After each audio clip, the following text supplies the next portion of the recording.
Kem tulus olofatu I tau manainanga ne whanongonong mai he mutu olofatu Gaylene mo Minerva mo Reverend Matangi Pills mo tau manainanga mai he mutu oloflahiat. Good afternoon, everyone, and thank you for joining us today. I just realized that it wasn't the best timing. It's Easter weekend, and many in New Zealand are still away, so it might affect our audience today. But you're the select few, and it's lovely to have you. So let me welcome you all. We have three fantastic speakers today. But just briefly, so the session will be recorded, so just be aware of that. The second thing is, if you have it, we'll have all the three presentations, and then we will take a Q&A at the end. So hopefully we'll have some time to do that. This is an indirect way to the speakers to not go on a bit too long, so we have some time at the end. We'll do all the Q&A at the end. But just briefly, this is the second webinar that we've put together with Niue. Ethics came up as one of the key topics of interest from our very first webinar a couple of months back. And the second big issue is data sovereignty, which we will present in June, but that's for another time. Today, though, thank you very much. It's a pleasure to have you all. Ultimately, we want to be able to help and work with friends and colleagues in Niue to put together a framework for ethics assessment of research proposals for Niue. We have people from outside New Zealand and Niue. I don't know who they are, but in other words, it's open to everyone. We're doing these events. We've done so with Tonga, and also plan to do more with others. So other island nations, really discussions around ethics, around research, around knowledge acquisition, and so on. So lovely to have you all. Well, thank you for joining us today. Our very first speaker is Associate Professor Monique Jonas. Monique is a colleague here at the University of Auckland. It's lovely to have you, Monique. She's currently head of health systems, done a number of wonderful things, including director of one of our big courses, the Bachelor of Health Science. Monique has a PhD in medical ethics from the King's College in London, and indeed other qualifications that I won't go into at this point. So it's just my pleasure now to hand over to you, Monique. Thank you. Whakalofalahi atu, everybody. Thank you so much for having me. Thank you, Colin, for that lovely introduction. So I am going to open up this session by talking a little bit about the international history of how research ethics has come to be governed within a whole lot of different jurisdictions internationally. Because there's an interesting pattern that countries have experienced, and I'd love to hear about the Niuean experience and where things sit at the moment. But the pattern that I really want to talk about is to do with the kind of reactivity, I suppose, of how research ethics has been formulated and regulated. And that's really nicely expressed in this quote from an American bioethics scholar, Carol Levine. So she says that research ethics has been born in scandal and reared in protectionism. And what she really means there is that there's been this ongoing pattern where researchers have gone off and they've done something they think is good, and they've been able to do that without any real institutional sort of safeguards And society has discovered what they've been doing and have found it unconscionable. So there's been this kind of pattern of a research event, a scandal, and then a kind of a regulatory response to that. So what I thought I would do in the time I have is just tell you a little bit about two of those events. And there's so many of them. I could have chosen a multiplicity of different things that have happened in different places, including in Aotearoa. But I've chosen one of the very early ones and one of the very famous ones. And what I'm going to do is take from that some of the themes, the things that we can learn about the risks really of that face research. And I'll talk a little bit about two of the key institutional responses to these things. And I think that will lead on very well to Reverend Matangi's talk next, and Gaylene's after that. So the early one that I wanted to tell you about involves this man here. So this is Albert Neisser, who is actually a very well-known medical scientist as well as a doctor. He was a doctor who worked in venereology and in dermatology in Prussia, back when Prussia was a thing. And he was very interested in work that was happening mostly in Northern Europe, looking at developing new ways of inoculating against diseases, communicable diseases. And he had a particular interest in syphilis. So he had learned a bit about what was happening in Northern Europe and tried to use the same technique, which involved deriving a serum from syphilis and then extracting the cells, what he thought was extracting the cells from that serum, and using the serum to inoculate people against syphilis. So he thought, well, obviously I'm going to need to test to see whether this works. Who should I test it on?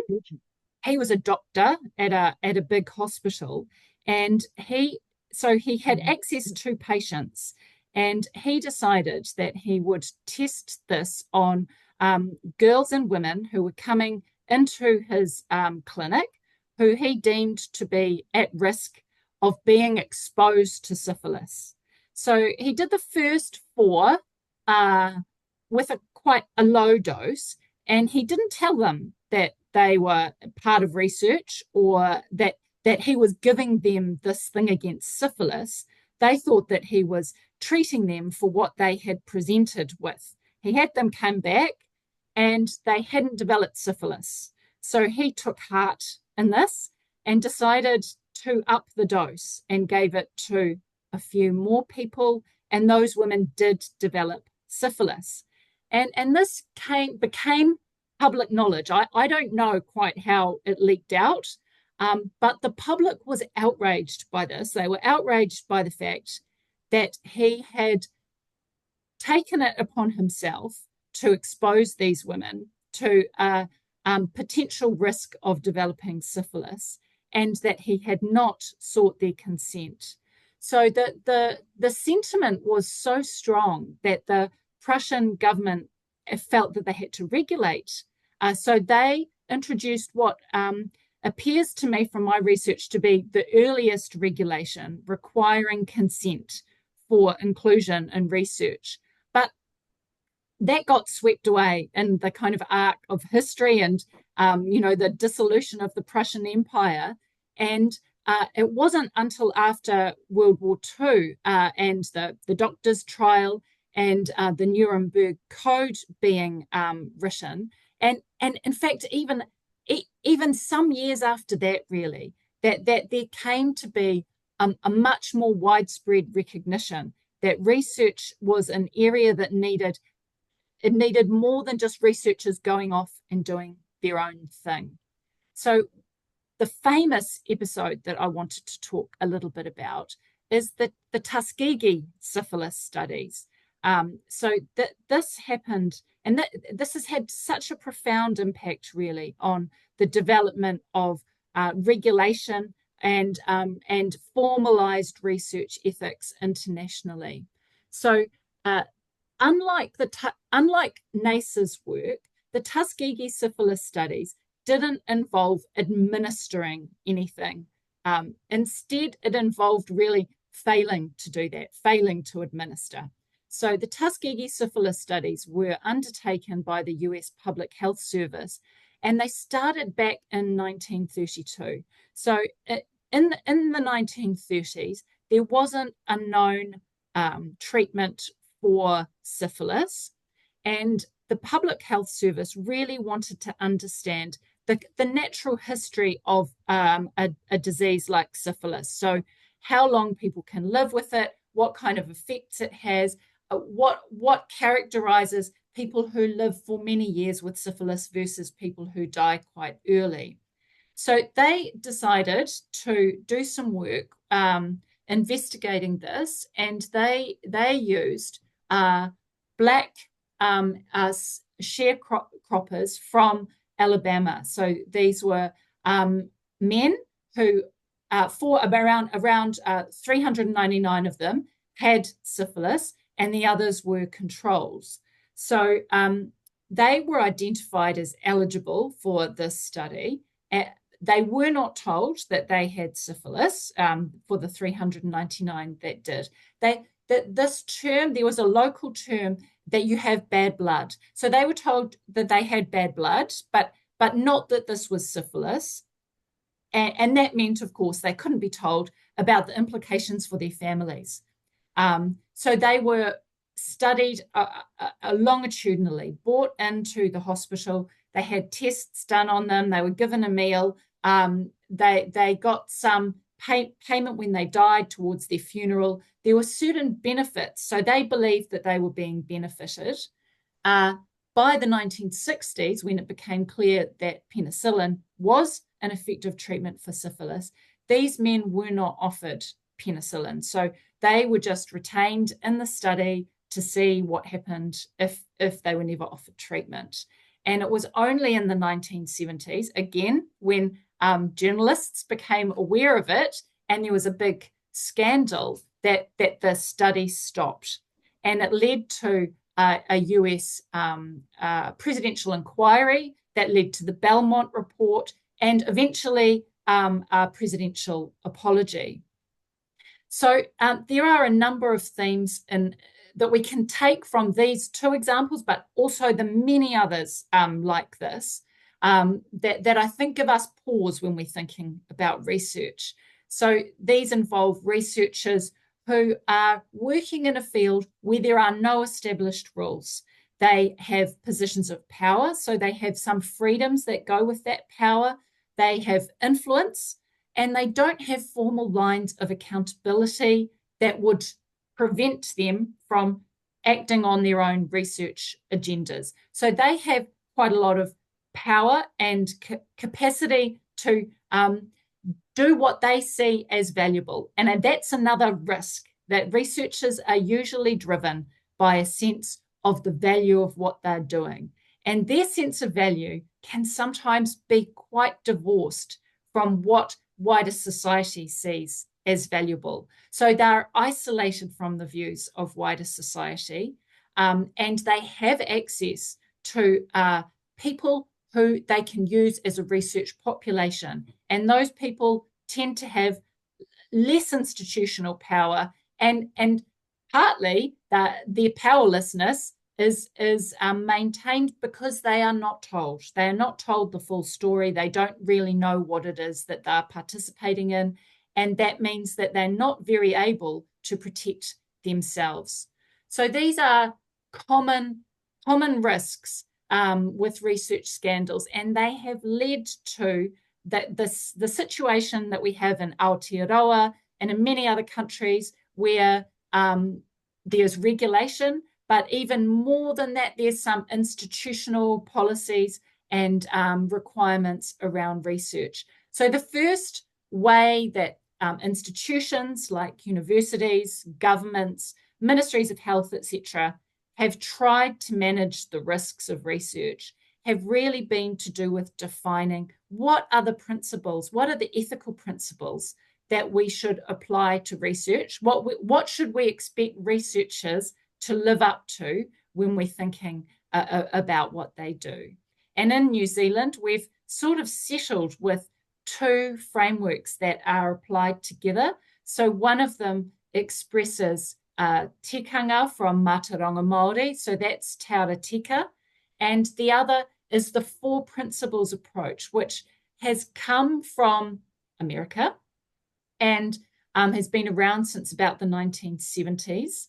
And it expresses what are supposed to be universal ethical principles. I'm really interested in having a discussion about that later if you want. So I'm not going to go over these in too much detail because I don't want to take more time than I ought to. But so the first thing is really setting up what are the principles that we need researchers to observe. And then we need some way of telling whether those are being followed.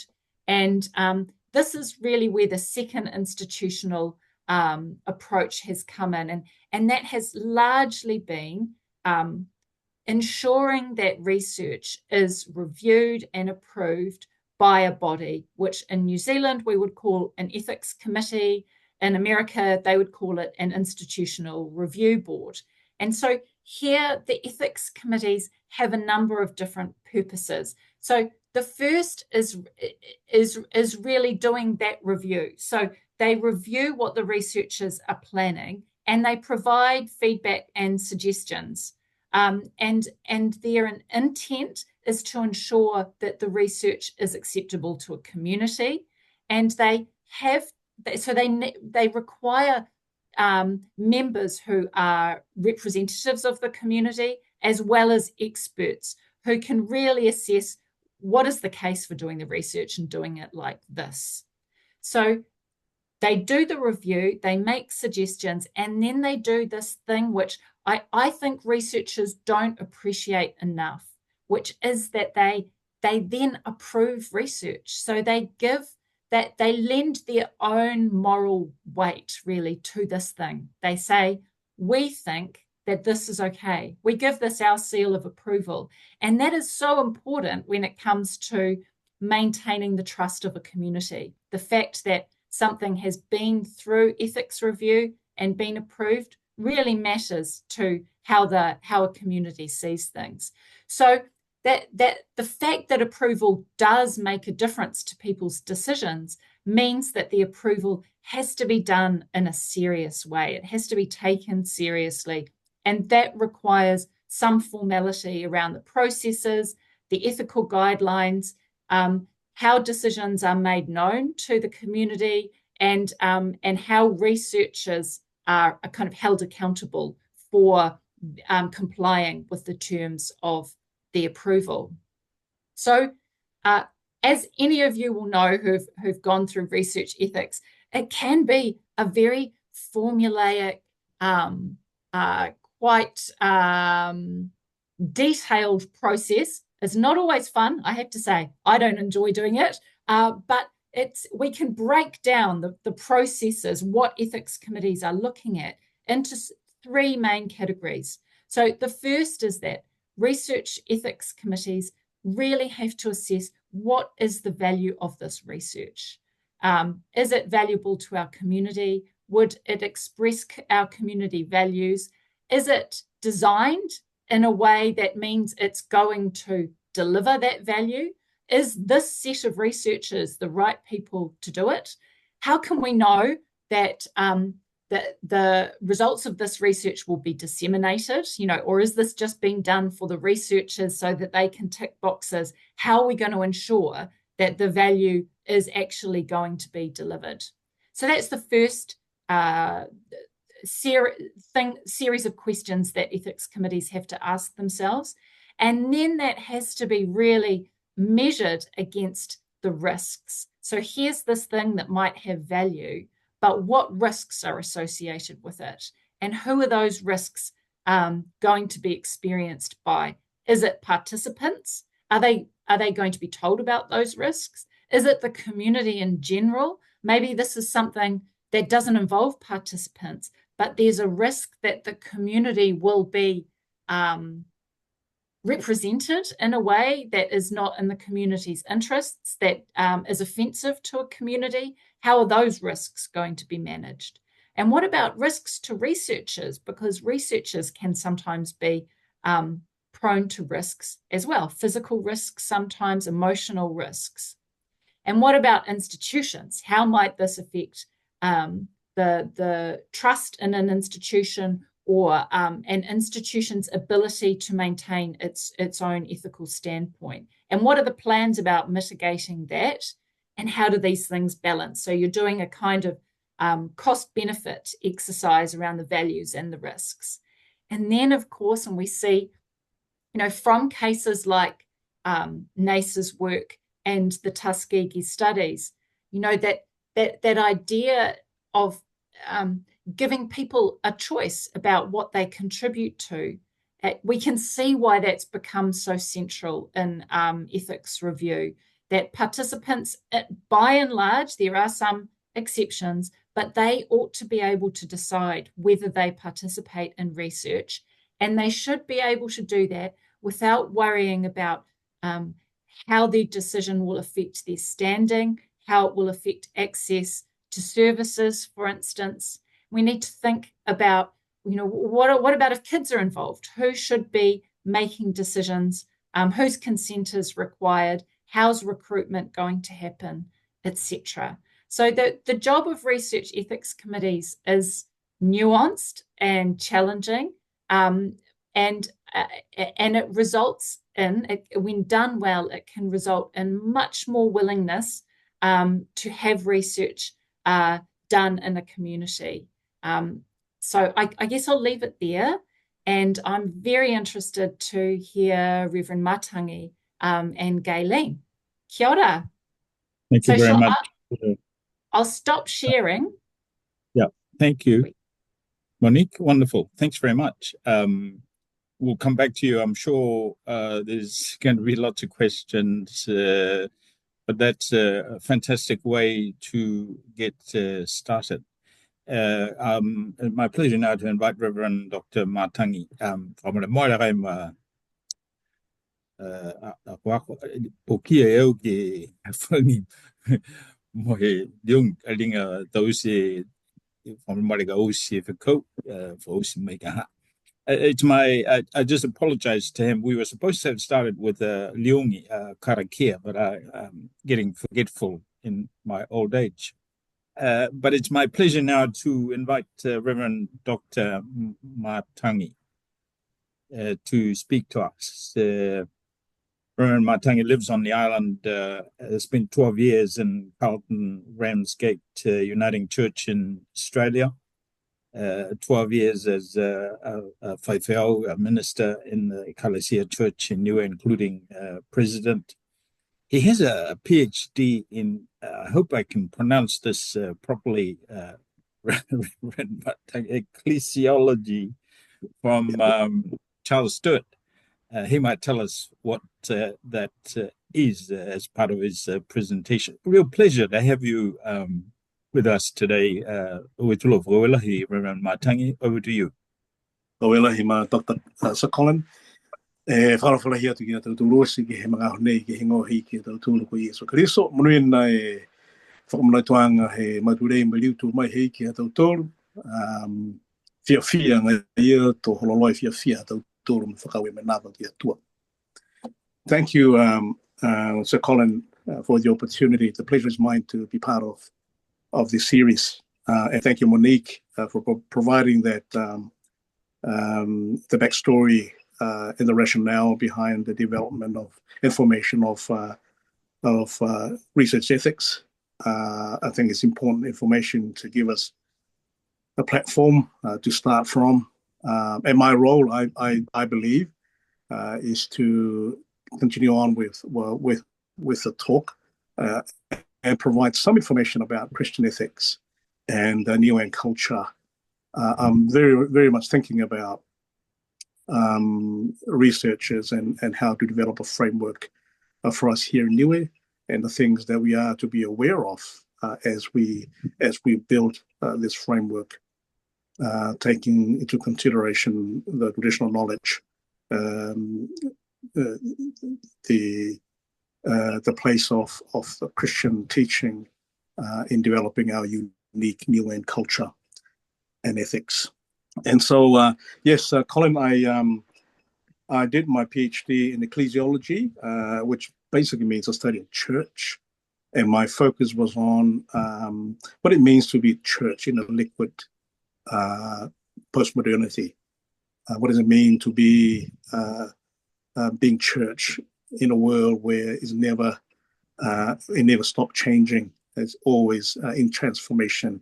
Identities change, cultures change, people change with time.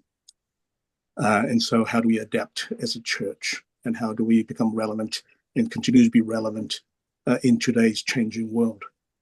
Especially for those in diaspora, I think is really important to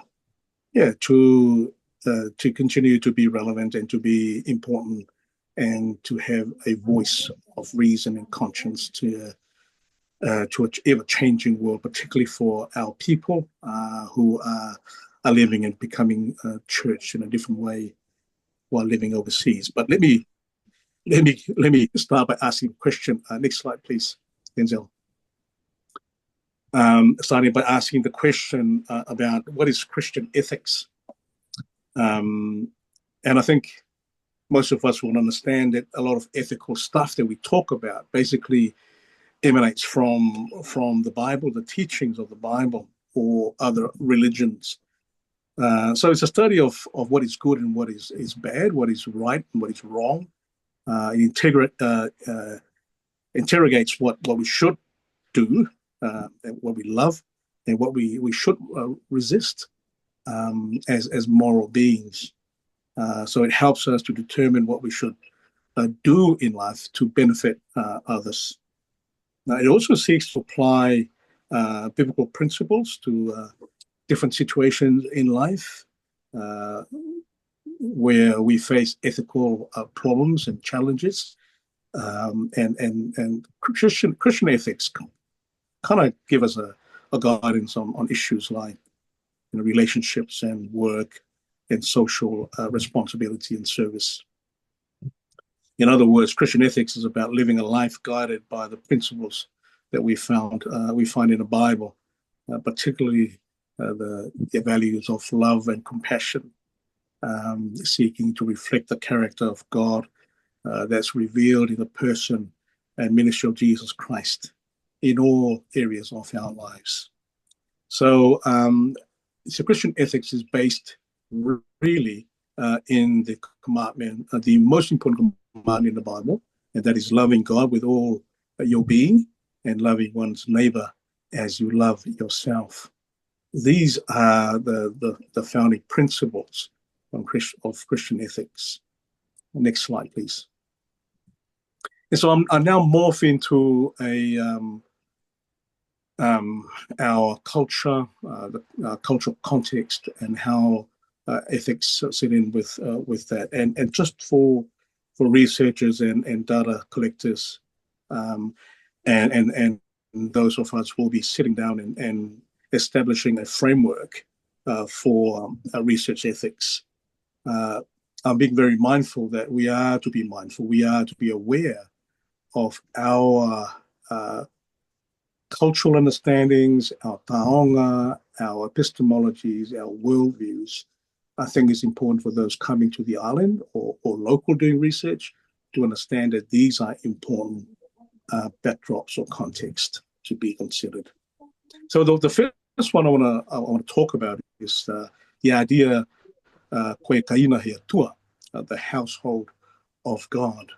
So the kaina hea tua framework is this idea is not exclusively Niuean, rather is a concept that is shared around Oceania, that the whole environment is understood and experienced as a family of God, that we have to consider that the environment, the biodiversity, creation is just as important and are part of the family the household of God.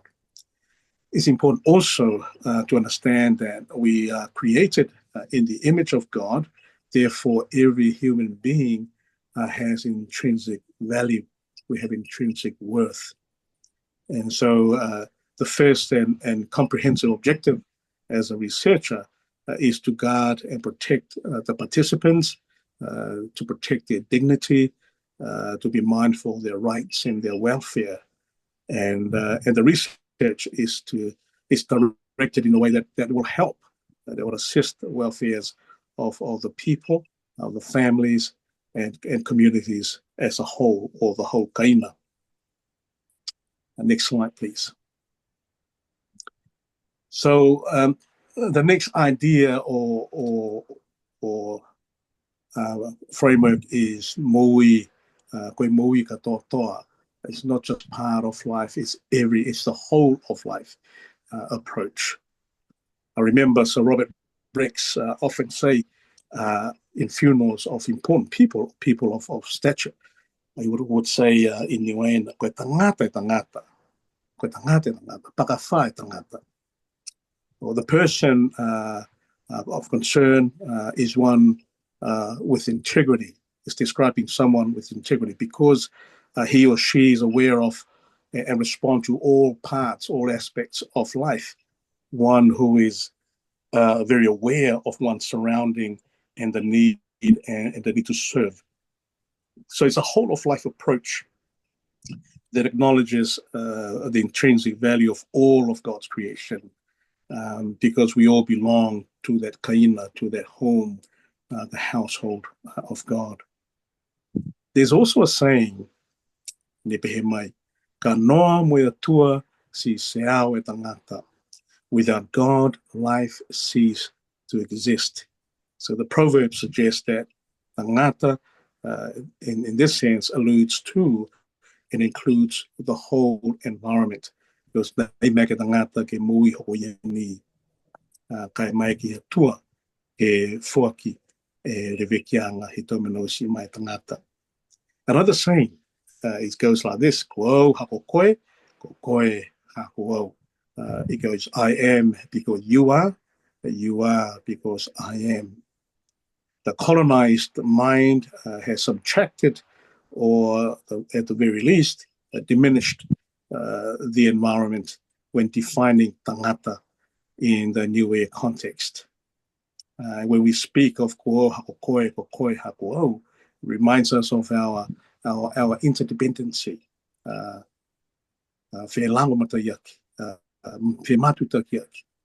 That we are dependent upon one another's love, grace, and generosity, not just the relationship between us humans, but also with the tufungasia, the organisms, the other life forms and objects around us. So it's important for us to be very aware as researchers and as we form something that we are aware of all life around us, not just human beings. Mo'i katoa, whole of life, is being mindful and inclusive of all members of the community. So in terms of planning and the execution of one's research project, especially the vulnerable members or the groups we are to be aware of them, be mindful of those who are talkative, mindful of those who are silent, the migrant or the other among us. So we are to be aware of those, of everyone. Just being mindful of their social and natural environment is just as important. Next slide, please. In my thesis, I used the metaphor of the umu as one of the guiding metaphors, and also develop a methodology using the idea of the umu, or the fellowship of the umu. The umu, of course, as we know, is a traditional earth oven, lovo or hangi. It's a practice that displays and affirms and highlights Christian and cultural values of relationship with whakawhitui, to whakawhituianga. and community. These are very important. If you think about times when community get together for umu, to make the umu values such as generosity, being reciprocal in nature, giving and receiving gifts, reaffirming familiar relationships, and so forth and so forth. These are important part of being in that umu community. So umu model represents a relationality, being reciprocal, and the fact that we are interconnected as a community. So as researchers, we are to be very aware of these fundamental frameworks or worldviews that we hold as Niueans. It's so important. The next slide. So relationship, so every relationship, I believe that research often becomes a lonely thing for example, one doing a PhD or doing a postgrad studies, because you have your supervisor, you have your support team, but you are the one who will be burning the midnight oil or burning the candle on both ends. But we also have to be aware in a Niuean context or in the Pacific context, research must be relational. We need to consider the interconnectedness of the individual and his or her family and their community.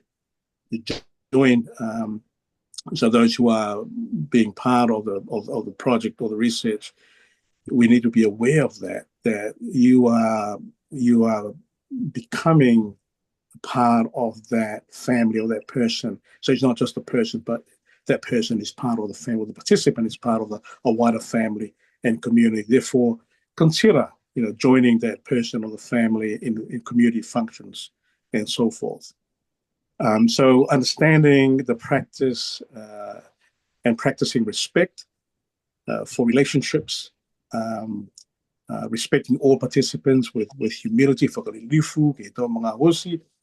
especially those who are custodians of our traditional knowledge, our knowledge holders. That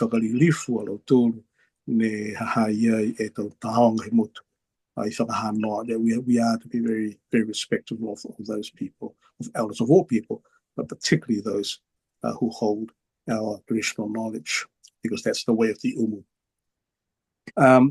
Being holistic also, I think, is an important approach. We are not one-dimensional or two-dimensional. We are to look at research in a holistic way. We are to be mindful of the participants' place within that whole community, their intimate connection to their immediate environment and biodiversity. Next slide, please.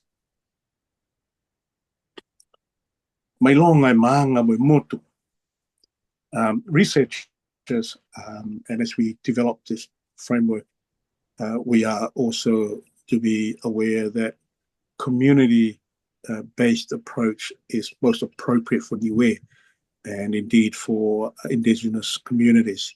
So impact to and for the community, I think beneficence is the key word here. Researchers must be mindful of people and factors within the extended family and community. Ideally, research should be developed by the community for the community.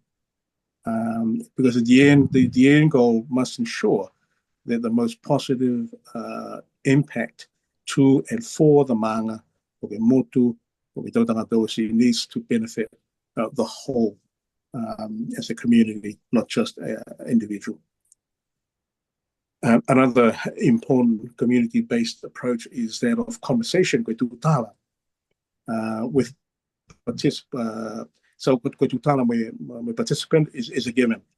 But the researcher must also needs to understand the nature of Niue's relational approach, which means group discussions and conversations are alternative approaches to research. It's not just an individual thing. There are many, many ways to do this. So participants in research are not just individuals, they're part of the wide circle of family and community. And so best to engage beyond the individual, but also include the environment as well. Being aware of the diversity and common factors within the community, one must consider other methodologies to employ. And I often encourage people to be acutely aware of synesthetics. So synesthetics, the ability to use and engage all senses, all of our senses, of both the participants and the researcher. So as a researcher, we are to be aware and to read the room, to read the context, the background, what's going on around the research placement. And so methodologies may need to use different forms like song or chant or dance, art, depending on the research matter, of course, and your expected goals. Next slide, please. The other part of the UMU model is koe whakalilifu, ko mahani whakalilifu. Anga motu atau tōru te whakamua whakalilifu.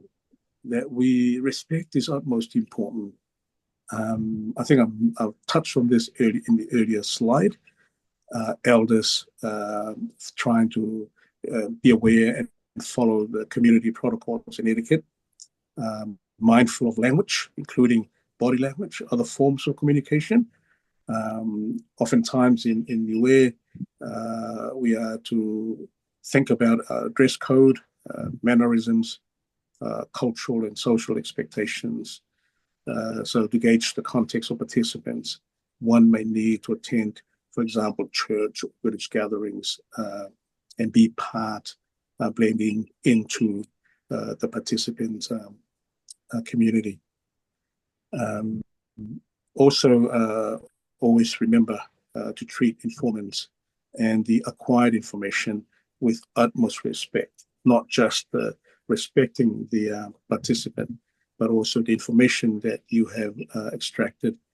It needs to be recorded properly, it needs to be documented properly, correctly, because oftentimes information is a taonga. It's a taonga of the family or of the community. So it's really, really important to keep that in mind. Next slide. Part of the UMU model is leveki ufiufi menhake talano. Confidentiality is important. Now, it's not easy in small community in Niue. I always remember the warning by elders as they caution those who are immature. They always say, ufiufi the manat. In other words, cover your thoughts or your words. So be another saying, they would say, be careful when you speak. In other words, the researcher or data collector must obtain some idea of how to, well, it's important to keep information confidential depending on the response of the participant, and be very careful how we use them. Researchers' awareness of language and conceptual differences between communities and ethnic groups. There are differences. We're not all the same here in Niue. Each village may have a slightly different way of looking at things and doing things. Classic example is talanoa, the word talanoa. So talanoa is often used in our Pacific communities to refer to conversations and discussions, and I often hear talanoa sessions by university or other groups. But it means more to us Niue people than informal conversation or shooting the breeze. Tala means to speak or story, but noa means nothing or meaningless. So talk sometimes in a negative way. It also means gossip, rumor, and it also means intentionally revealing secrets and confidential information. But here, people often say, so when planning research, we need to avoid, we need to be very careful what we share what we receive and who to share the information with. And we need to be very, very careful. So, because it means that trust is central as part of the research ethics.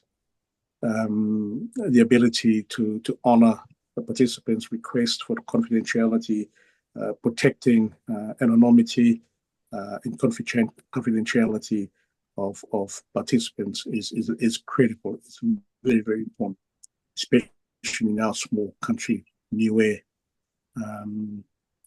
And also, I think it's important that in contexts where something's not right, participants have the right to withdraw from the conversation, and the researcher need to accept this and ask the question.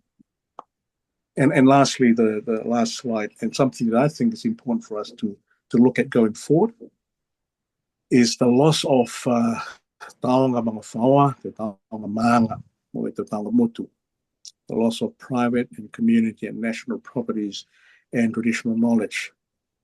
There's a saying that goes, be careful with family taonga. Properties and information such as family stories, history, traditional knowledge, traditional medicine, and so forth, to be respected and treated in accordance with the wishes of the participant or his or her family or the host community. That is very, very important to be aware of. But there's a saying, I remember my grandfather who coined this, who said this, and has now become common. Hawhi Viritama said, koe wangahau Niue hane aro mai. Koe wangahau Niue hane aro mai. It's symbolic of a lot of our taonga. In other words, the wangahau Niue is waving goodbye, and a lot of our traditional knowledge are also waving goodbye. So there's a gradual loss of traditional knowledge and taonga over the past decades. And so the question I want to leave with us, and I think it's important to take this forward, is that what's the approach going forward to address the tension between protecting the privacy of traditional knowledge and sharing them for the benefit of the community? I think that's really important. So, yeah. Reverend Matangi, thank you very much. A fantastic presentation, and a reminder for the Niueans about our culture that some of us might have forgotten or unaware of, particularly the young ones. Here's your Niue culture and traditions 101. We'll come back to that in October, I think it is, or August. Jess Pasisi is facilitating a conversation on Niue knowledge, ways of knowing. So this theme will continue then. We'll come back with the details. Thanks very much. Very interesting presentation, Reverend Fawela Oitulo. We'll come back. I'm sure there'll be questions. It's my pleasure now to invite Mrs. Gaylene Tasmania to speak to us, share her perspectives with us. Gaylene is a senior, one of the most senior public servants on the island. She is the Deputy Secretary to Government, has an overview across all the government activities, and as I understand it, is the custodian of ethics and research and a whole range of things on the island. She has a Bachelor of Applied Science from the University of Queensland and a Master of Science from Massey University. Gaylene, over to you. Thank you.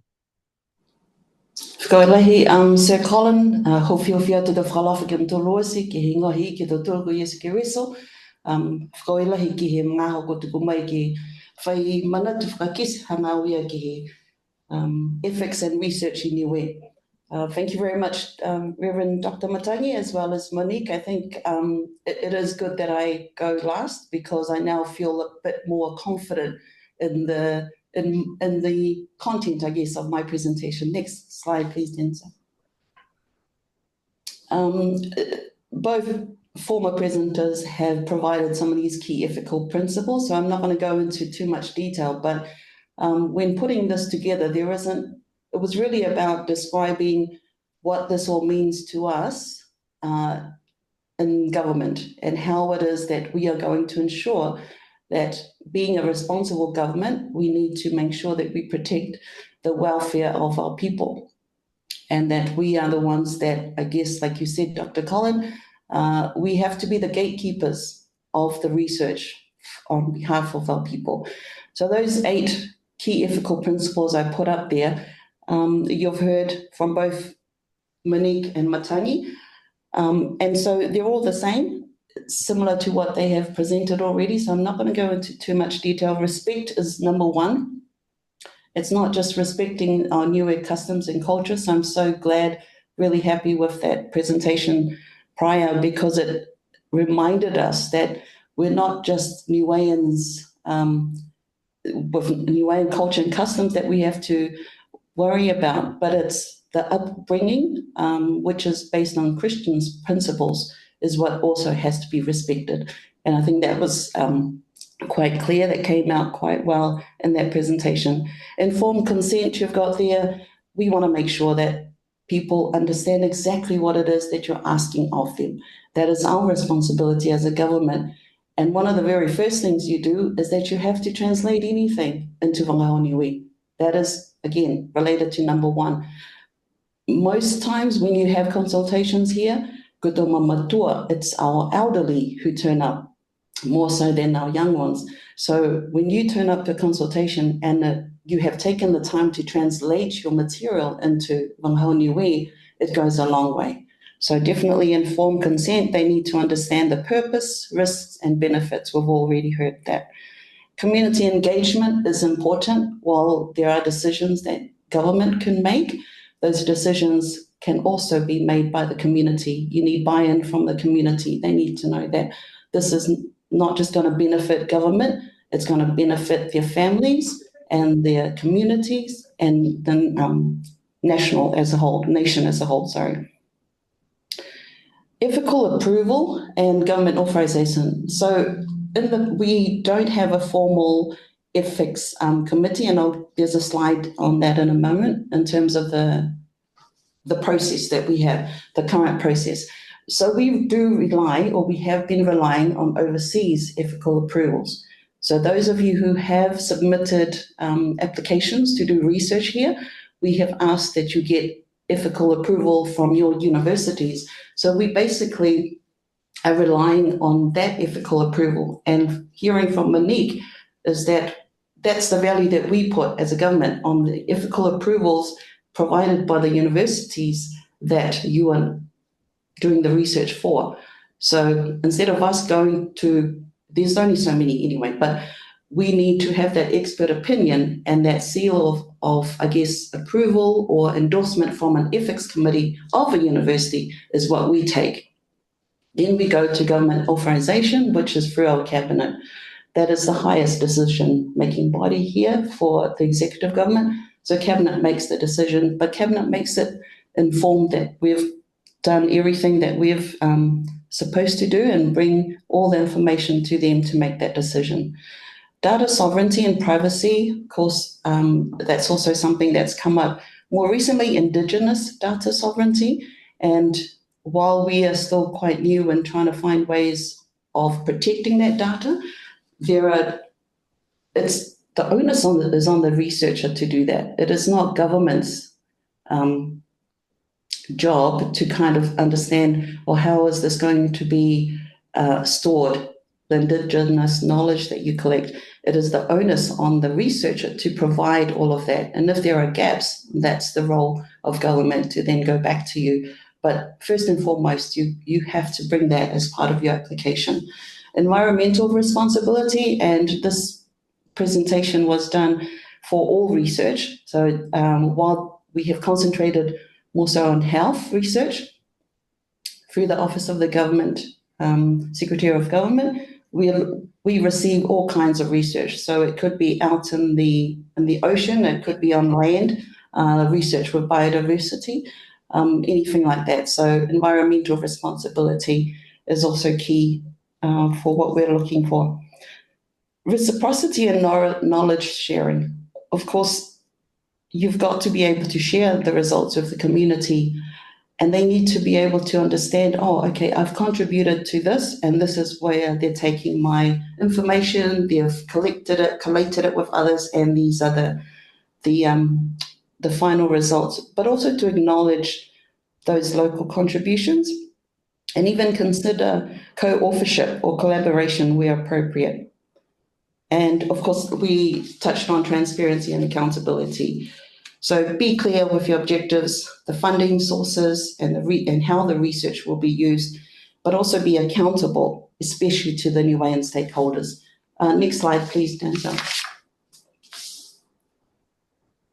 So the current processes for research applications, all inquiries are channeled through our office, which is the Office of the Secretary of Government.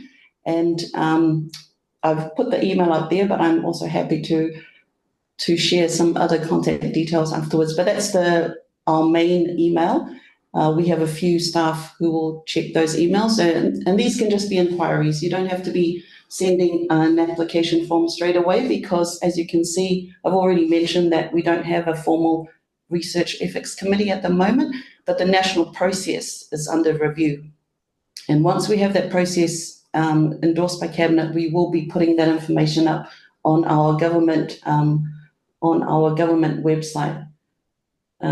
So yeah, throw in an email or an inquiry to niue.setgov@gov.nu. Health research, these are the processes that we currently have. So you will see that research requests can come from different ways, different paths. Health research is one that I have been more involved with in my former role as the Director General for the Ministry of Social Services. And prior to COVID, I think it was just before COVID, we put a paper into Cabinet because there was increasing interest to do health research in Niue through the Health Department, like partner up with the Health Department to carry out research. And so we put a process to Cabinet, and that was approved around 2020-21. And that's the process that we currently have. You have a form to fill, and the fee is $200 to apply. And then the team at the Department of Health will have a look at your application form, and they will then either endorse and accept it, or they might come back to you for further clarification of other things. They're the ones who would be responsible for health research at this current time, simply because they're the ones who would have to be partnering with you for any research in the health sector. We also have applications for environmental research. There are some guidelines that we already have for scientific research on land, as well as marine research in Niue waters. And those applications, the guidelines are available through our office, and the applications can also be submitted to the Office of the Secretary of Government. We've also had researchers come through Taonga Niue, and under Taonga Niue, you can submit applications if you are looking to do research using national archives, and of course, traditional knowledge, or even just interviews with our people, anything to do with Taonga that is governed by some legislation to some point, at some level, and you can contact the Department of Taonga Niue. So as you can see, there is no one specific pathway for all research, other than the fact that all inquiries must be channeled through our Office of the Secretary of Government, and then we'll be able to channel it through to the specific departments depending on the sector and the target of the research. Next slide, please. I just thought I'd put in a few of the legislation. So while some people might think, well, what is the policy? There are legislation in Niue that provides for some level of protection, I guess, and some governance mechanisms. So Archives Act 1992 Government Niue Act 2012 and the Environment Act 2015 and other sector-specific legislation. So there are things in other areas that are already in legislation that we use as well. And the Village Councils Act, again, if you're talking about communities looking to do stakeholder consultations, the village councils is your local level government, and they are also governed by the Village Councils Act of 2016. Sorry, next slide. I thought I'd just share some of again, we had the key ethics, but I mean, if you're looking at just some core Niue terms we could use, definitely Niue or Niue is imperative. It's number one on the list. If you are to do research here, you have to provide that research. You have to gain informed consent, and you must provide for Niue. Whakalilifu, again, we've already seen you have to respect the way we do things, and I think earlier on we did, I did hear Reverend Matangi, we were just chatting before this, talking about the slow pace and the way that things happen here in Niue. Very slow, it's Niue time, and that's just the way things happen here with the population that we have. Whakauhuaki is you must remain focused. The people are central to any research, and you have to consider the impact on the families, the villages, and the country as a whole. And you also have to acknowledge the tufunga, or the expertise that our people bring to this research. So you must honor local or traditional knowledge and skills. And of course, our people, the hospitality, and they are very generous people. So whakamokoi, they are very open and sharing, but you have to value that openness, and you also have to protect that openness. Next slide, please.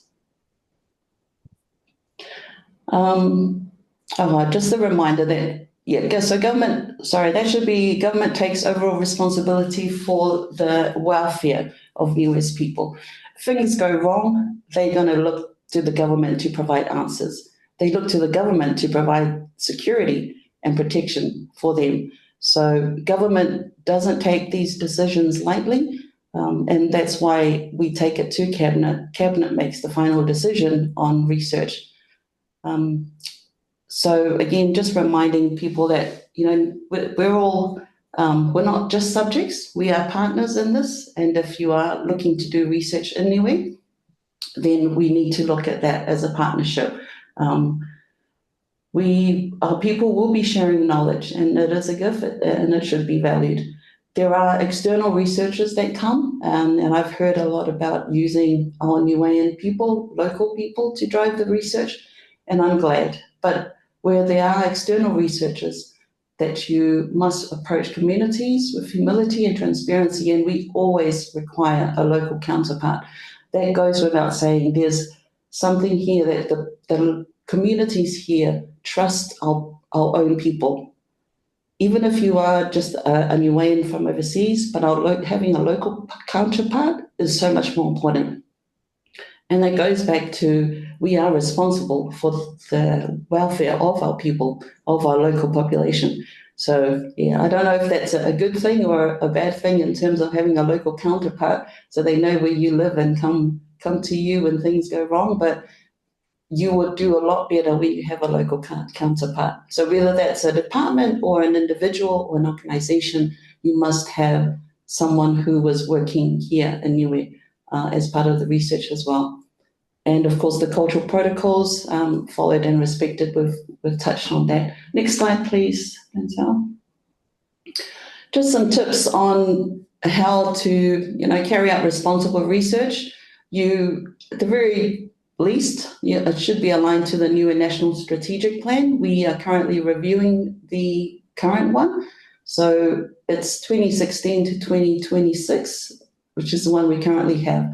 But it's quite broad, and if you can show how your research is aligning and will contribute to the Niue National Strategic Plan, that is something that government looks favourably upon. Provide protections, like I said, this is up to you as a researcher. What are you going to do to provide that protection for our country? But it also could mean, as part of what we're doing now in the review process, is there room for maybe an agreement, memorandum of understanding or letter of agreement as to how you would deal with the data that you get from research in Niue, depending again on the researcher. Relationship with a local counterpart, we've talked about that. Again, back to showing respect. Working with village councils has been one of the most common ways of doing things in the village. And you can even work with the ecclesias. You've got Reverend Matangi there. The churches are very strong here. And you've got different groups that you could work through as well.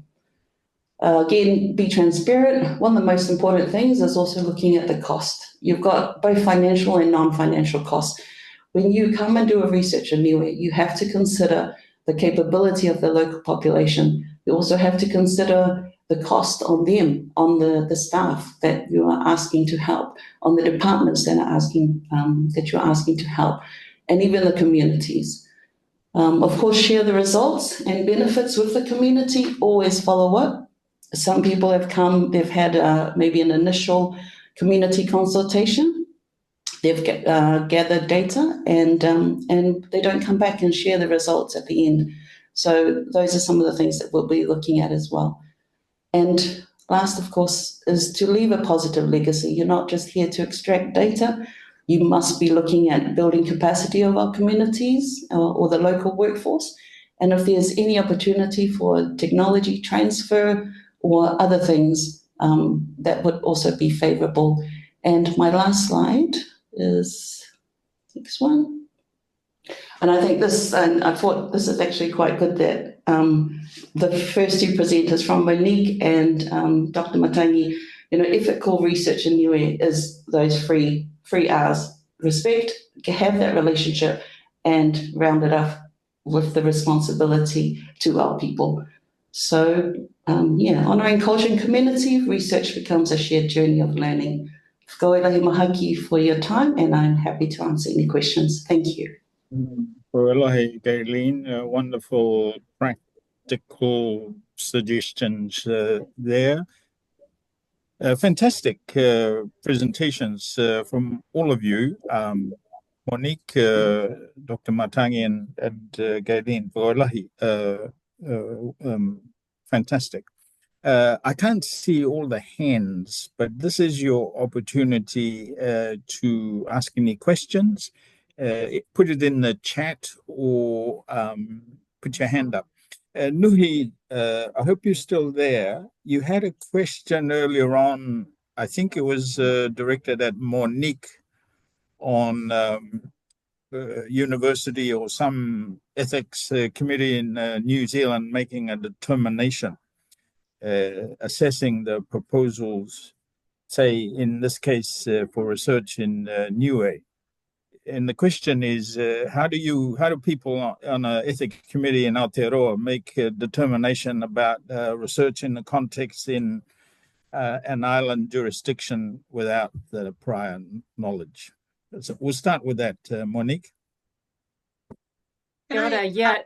Sorry, Monique, Colin, I'm still here. So, Monique, I just want, I'm raising the question because my experiences from the Cook Islands has told me, and I set up the National Cook Islands Research Ethics Committee there and wrote their document for them.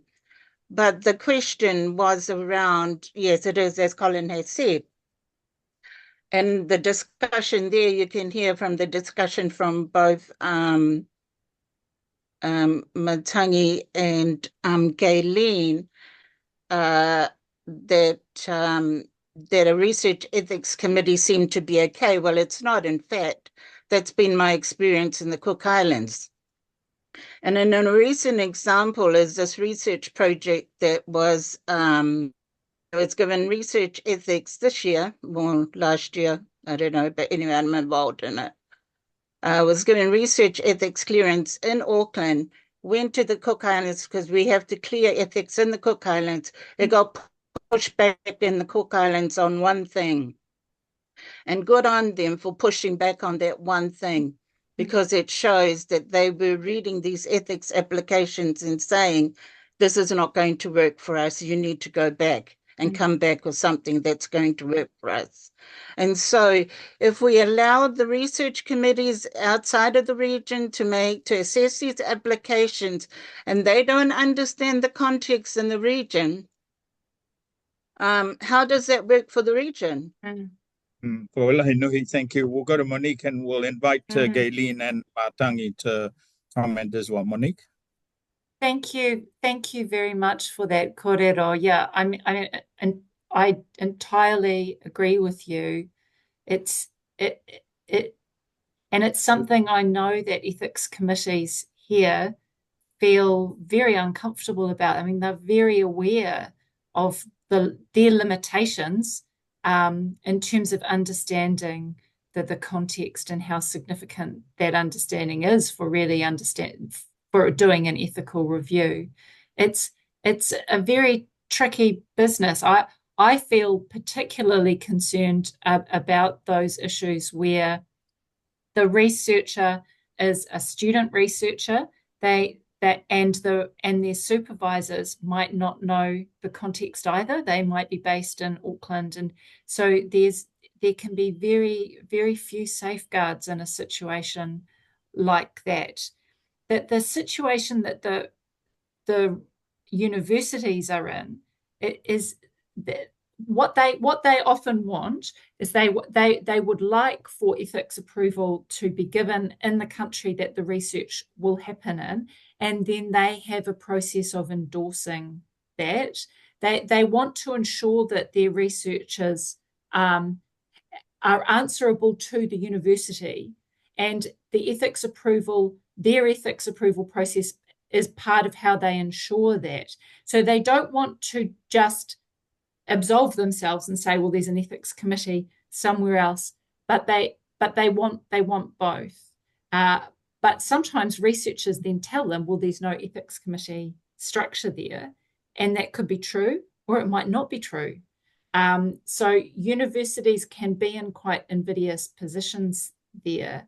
I absolutely agree with you that there is no substitute for local review, and the Cook Islands, for instance, Niue, have those responsibilities to ensure that research that happens on their whenua with their people is appropriate, is adherent to their ethical standards, and then the universities want to make sure that what their researchers do is adherent to their standards too. So it's trying. Ideally, it would be ticking both boxes. So it's not a replacement for local assessment. So if you get an ethics approval in New Zealand, it's a good start, but it doesn't negate your responsibilities for making sure you follow due process, whether that's in the Cooks or Tonga or Niue. Reverend Matangi, any comments from you on this issue? Yeah, thank you, Colin, and thank you, Niue. I tend to agree with Nuhi's concern, but I think it's also important that the institution has requirements, but also I think is a responsibility of the host. Niue, for example, would need to have our own committee set up to ensure that there's collaboration between both the sending and the host. Have the responsibility to help one another in ensuring that there's accountability and benefits to both. Well, thank you. Okay. Oh, yeah, no problem. So I mentioned Niue, in the absence of a national ethics committee, we basically are relying on the expertise of the universities to vet those. And so, again, it's not ideal and it's not where we want to go, but in the absence of it, and we've had a few, which is why now, this is, I guess, the reason for the webinars. They're hopefully at the end of all of these sessions, and we've got a few papers also going to Cabinet to set up a national ethics committee. It's just that right now, in the absence of one, we are relying on universities to do the due diligence on those research and the students. But we also rely on the local students, on Niueans, descendants of Niue, who are the researchers. So Colin, we also rely on you to make sure that these students that are coming to do research on Niue, so again, it's that relationship. We put our trust in our Niueans abroad to make good decisions for our people here in the absence of local capability to do that. But that doesn't mean that we're not going to head. So as we review the process, we are looking to set up our own ethics research committee. Thank you. Thank you, Gaylene. I'm sorry, Laws, you put your hand up, I think, but it's quite dark. I can't see you properly, but you have a question. Turn on a light. Thank you. Continue with others if there's. Oh, sorry. Are there hands that I'm missing or questions, Leigh and Lissy and the team in the chat that I'm missing? We've just had a question from Kara, Rev Matangi. Can you set up ethics committees?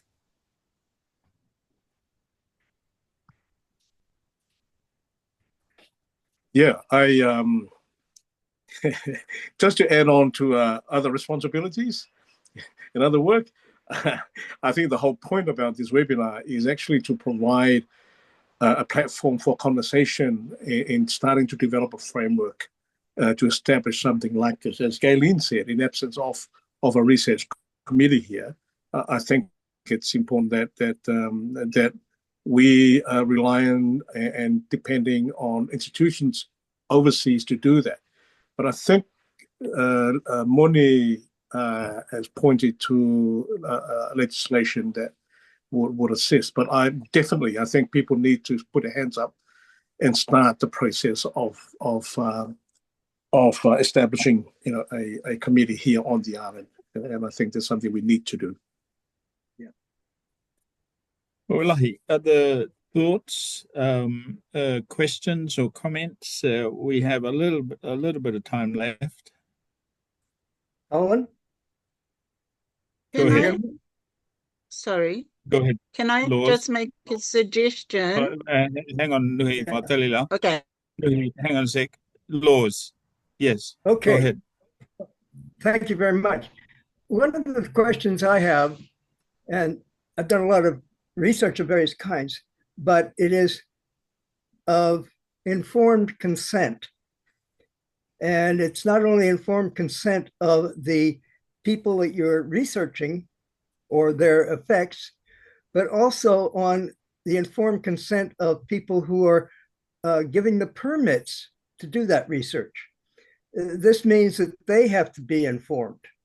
This is educational, and it's very complex, especially here on Niue, where in some respects, I think, what do they call it? The coconut wire is faster than research dissemination. But one of the things that is lacking here, and I think in many institutions, is that the research is not shared in ways that can be comprehended with all of the audience that is affected. And it makes it very, very difficult to vet the possible research functions and get the information that is appropriate from that research to the community. And I think it has to do on Niue in particular with the entire community, not just with the individuals or with government. It Thank you. Somehow has Thank you very much. Thank you very much. Thank you. I think Reverend Matangi and Gaylene pretty well covered that this is just not an informed consent with the individual. They talked about communities and family and so on. Gaylene, any reaction from you to this? To Charles, Charles very well knows what our people are like. The other thing, it doesn't Yes, I mean, you're right, Charles. Those there is a lot more community engagement, but the people who turn up to consultations aren't the ones. The ones who come to consultations get the education. It's the ones that don't, and then you still have a lot of, the Coconut Wireless also is a hotline from those who don't attend. So it doesn't. Our job as a government is to make sure that the research is translated into workable, maybe policy changes, but also things that we can take out to communities in the language. So it's government's responsibility, but it's really hard to do that for all the things that government provides, not just research. Any policy decision government makes should also be translated, should also be done through the same process. And we're not able to do that completely 100% all the time.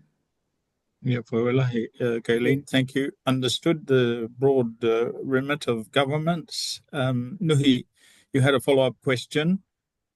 So I just wanted to make a suggestion to Gaylene, and that is the Cook Islands has a National Research Ethics Committee. There's already a framework there for Niue. Rather than reinventing the wheel again, why not look at what they've done? Why not look at the documents that they have written and the experiences since they've been meeting for over, I think now 3 years now, because there's lots of learning that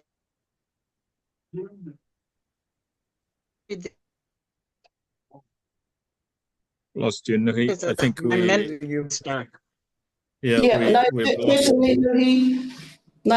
certainly that's something that we really don't have time to reinvent the wheel. We have the ability to reach out to our Pacific Island neighbours and ask for resources, have a look at what they've put together, and then we adapt according to our context and what works for us. So certainly be interested in reaching out to the Cook Islands Ministry of Health and other colleagues. Nuhi, you've got homework. Ask your cookie relatives to help out. We'll take one last one. This is a good question from Jay Ataua. Niue Cabinet provides final approval, but based on whose advice? In other words, I think it's a good question. Governmental requirements are quite different, administrative, legislative, and so on. But an ethics review, ideally, in my head, is independent of government. Government approval is required, no question. But what we need is an ethics review based on the principles that Monique and Reverend Matangi has outlined. So a good question. So perhaps to take final comments from you, starting with you, Monique, reaction to that question? I think that point about the independence of review is really important, Sir Colin, and it's a problem in a few different places. When you can imagine, when things go wrong and the community's unhappy, the research becomes political, and so maintaining the independence of an ethics committee, it takes some formalized structures and relationships. And I think having some way of ensuring that an ethics committee also has to be answerable to somebody. That's the other part of it. So there's one thing about independence. You want that so that they're not going to be pressured to say yes to something that doesn't adhere, that they don't in all conscience approve. But then there's the question about who they are answerable to. So, and I think that that's important. So in New Zealand, that's done through the Health Research Council Ethics Committee that approves university committees and ministry committees. So that's another kind of, so there's independence, but also there has to be accountability. Oh, that's all I'll say. Thank you, Monique. Thank you. And thank you for your presentation. Reverend Matangi. Yeah, I agree, Sir Colin. I think it's important that there's some level of independence is there, but also accountability is important. That particular independent committee should not have the total right to make decisions, and I think that would affect everybody else.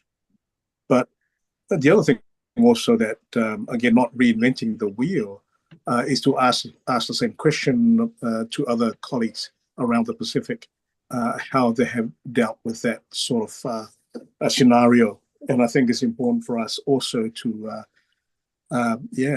do the same thing, and how best to get something that is right for our particular context here in Niue. Thank you, Reverend Matangi Vilitama. Gaylene, final word from you. Yeah, I think since it is final word, I just wanted to say that as we are looking, totally ethics committee is different to cabinet. You need cabinet for approving any research, but ethics depends on the research, on the type of research that is being suggested. The other thing that we're going to be looking at is putting together a ethics committee for Niue, and a proper pathway that, depending on the type of research, whether it's to do with marine life, whether it's out in the ocean, whether it's on land, whether it's indigenous knowledge, or it is health of people, then the people that are part of those groups are going to change. There's not going to be one group who is going to be an expert on that, on everything, right? So because we have the ability to do that with the different departments, the other thing is that any applications for research cannot be counterproductive or duplicating efforts that departments, through the government agencies that we have, are already doing. They either enhance the work that the departments are doing,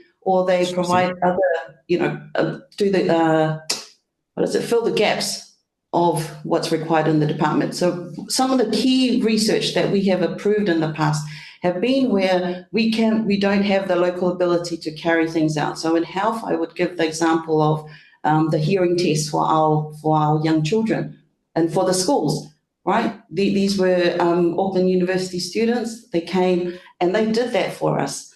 And we had the ability to take that information as well and refer students for hearing aids, things like that. So government also has to look at how can this research support the things that we cannot do with the current resources that we have.